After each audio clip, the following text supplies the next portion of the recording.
Aux côtés de l'Angleterre, l'Espagne est l'autre grande monarchie historique du continent européen.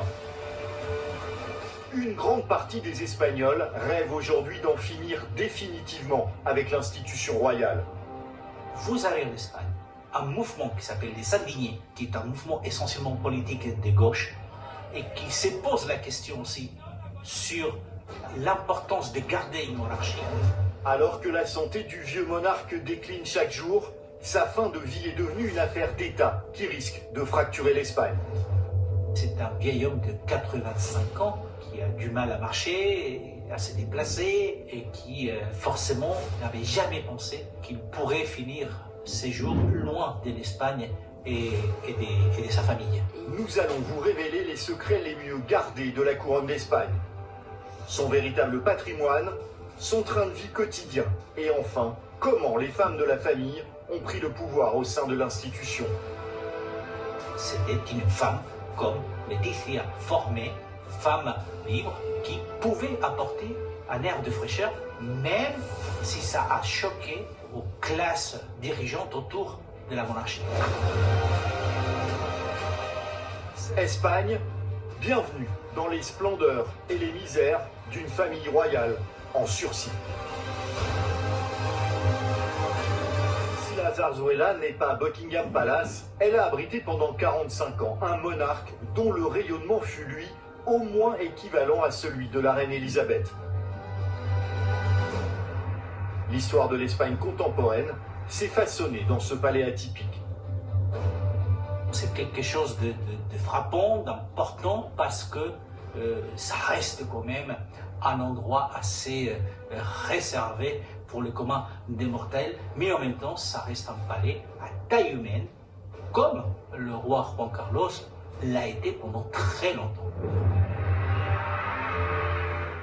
Juan Carlos, en fait, c'est un homme qui s'est préparé justement pour être quelqu'un qui soit près du peuple. Et c'est ce qu'il a fait quand il était prince et quand il est devenu roi.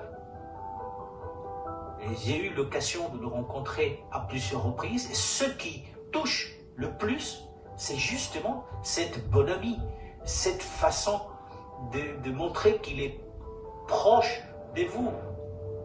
Juan Carlos, un roi au contact du peuple. Très rapidement, ils ont commencé à faire chambre à part. Je raconterai une petite anecdote à ce propos-là. Lors d'un voyage du roi et de la reine en France, ils s'étaient logés au Plaza Athénée. Et donc, à l'époque, par mes responsabilités, on était allé visiter l'hôtel Plaza Athénée, voir où ils allaient loger. Quand on est arrivé à l'hôtel, qu'on est monté voir les chambres, on nous a expliqué ici c'est la chambre du roi, ici c'est la chambre de la reine. Mais c'est vrai que le fait de faire chambre à part, à un moment donné, a peut-être aussi donné des ailes à Juan Carlos, qui aimait vivre une vie à côté de celle qui était, à laquelle il était destiné en tant que roi.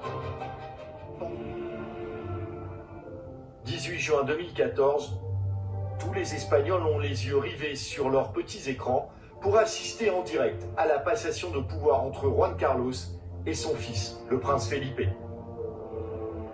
L'abdication de Juan Carlos a été avancée par rapport à ce qu'il aurait souhaité. Son fils, ses conseillers, ses très proches conseillers, ont dû lui montrer qu'il mettait en danger les stabilités de la monarchie. Et je pense que s'il voulait préserver l'unité du pays, l'unité de la monarchie, la continuité de la monarchie, il fallait prendre cette décision. Il a été fortement conseillé pour qu'il abdique. Dès que le roi Felipe est proclamé roi, en juin 2014, la première chose qu'il fait, c'est marquer les distances par rapport au règne de son père.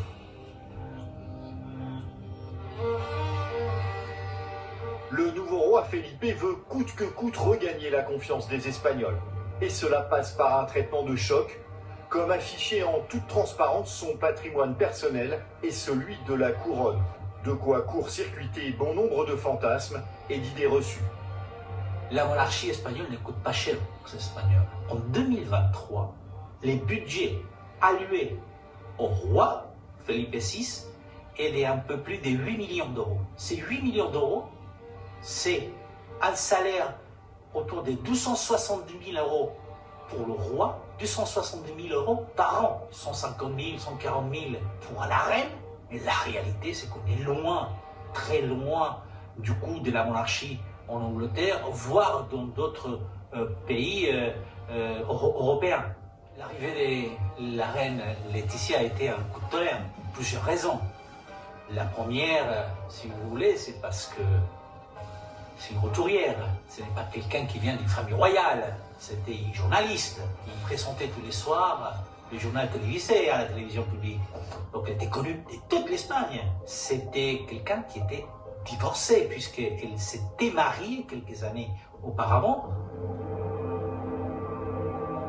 Elle a porté la fraîcheur de cette nouvelle société espagnole et du rôle des femmes qui ne sont pas uniquement que des potiches qu'on met à côté. Non, il était tombé amoureux d'elle et il ne voulait plus renoncer. Il ne voulait plus renoncer à cette femme parce qu'il avait été obligé de renoncer à d'autres flirts qu'il avait eus et dont on avait dit qu'ils étaient très sérieux. Je pense à Isabel Sartorius, qui était une famille aristocrate espagnole, et qui était une femme qui avait fait des études universitaires, et qui était très bien, mais qui apparemment n'était pas du goût de la reine Sofia, ni de Juan Carlos. Et on lui a imposé justement de rompre cette relation. On a basculé dans autre chose avec la reine Laetitia, mais déjà 2 jours où ses fiançailles ont été annoncées. Il y a cette image avec des dizaines de photographes à la Zarzuela qui attendent l'arrivée de Felipe et de Laetitia pour annoncer les fiançailles et donc les premières photos officielles. Et tous les deux rentrent dans cette grande salle. Le prince, à ce moment-là, commence à parler. Et puis il y a Laetitia qui lui dit « Non, laisse-moi ». Et c'est elle qui prend la parole. C'est inconcevable. C'est une femme qui n'aime pas se taire. C'est une femme qui sait ce qu'elle veut. Et c'est une femme qui, comme n'est pas née reine, montre quand elle est contrariée facilement. Vous savez, la reine Sophia, quand elle est contrariée, vous ne voyez rien. Si vous le voyez, c'est parce qu'elle veut que vous le voyez. Avec la reine Laetitia, c'est complètement différent. Quand elle n'est pas bien, on le voit tout de suite. Elle a du mal à mentir. Faisant preuve d'autorité et bien aidé par une reine aussi glamour que moderne, Felipe VI remet la monarchie espagnole sur les rails et lui redonne son prestige. Les Espagnols n'ont fait que suivre leur instinct. C'est lui d'appuyer une monarchie qui était quand même touchée. Mais les Espagnols ont toujours soutenu la monarchie parce que d'abord Juan Carlos et puis Felipe ont fait en sorte que cette monarchie puisse être respectée. Si le roi Juan Carlos mourait à Abu Dhabi, à titre personnel, je pense que ça serait une catastrophe. Parce que il s'est trompé en 2012. Il a fraudé le fisc. C'est une réalité. Parce que c'est un roi d'un autre temps. Mais ça ne nous fait pas oublier ce qu'il a fait. Felipe VI a suivi une éducation très particulière. Et c'est l'éducation qu'il a donnée à sa fille Léonore, qui est appelée à être reine d'Espagne. C'est quelqu'un, aujourd'hui, qui a 18 ans, qui a juré la Constitution, qui est allé devant le Parlement espagnol, qui est en train de faire ses classes militaires, comme son père, et elle a, de ce qu'on voit aujourd'hui, le même caractère que son père. C'est quelqu'un de réservé, c'est quelqu'un qu'on ne voit pas dans les tabloïds habillé avec des uniformes d'une armée de la Deuxième Guerre mondiale en sortie de boîte. C'est quelqu'un de très réservé et qui a, je crois, à cœur justement, parce qu'elle a vécu de près ce qui s'est passé avec son grand-père, le roi Juan Carlos. Je crois qu'elle a à cœur de continuer ce qui son père Felipe VI lui est en train de de l'apprendre. Pour